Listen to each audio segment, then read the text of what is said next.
நான் ஹெல்த்தி ஸ்நாக்கில் வந்துட்டு நான் பனானா ஸ்மூத்தி மாதிரி பண்ண போகிறேன்.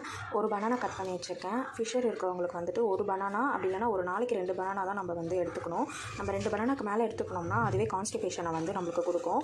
அதனால் ஒரு பனானா, 2 பேரிச்சம்பழம், பாதாம், திராட்சை, முந்திரி இதெல்லாம் வந்து எடுத்து பால் ஊற்றி ஒரு ஸ்மூத்தி மாதிரி பண்ணி நான் ஆஃப்டர் பிரேக்ஃபாஸ்ட் வந்து இதை எடுத்துக்க போகிறேன்.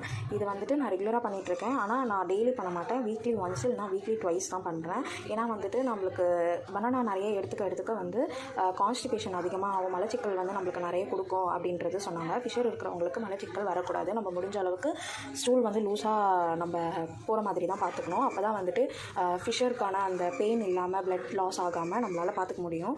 அதுக்கான ஹெல்த்தி ஸ்நாக்ஸ் தான் நான் இப்போ போட்டுட்ருக்கேன். இது வந்துட்டு ஃபிஷருக்கு மட்டும் இல்லை, நம்மளோட உடம்புக்கும் ரொம்ப ரொம்ப நல்லது இந்த ஸ்மூத்தி. இதனால் நம்மளுக்கு தேவையான ப்ரோட்டீன்ஸு, நம்மளுக்கு பிளட் சர்க்குலேஷன்ஸ்க்கும் வந்து ரொம்ப நல்லது. ஸ்கின்னுக்கு, ஹேருக்கு எல்லாத்துக்குமே இது ரொம்ப நல்லது. இந்த ஸ்மூத்தியை கண்டிப்பாக ட்ரை பண்ணி பாருங்கள். உங்களுக்கும் பெனிஃபிட்டாக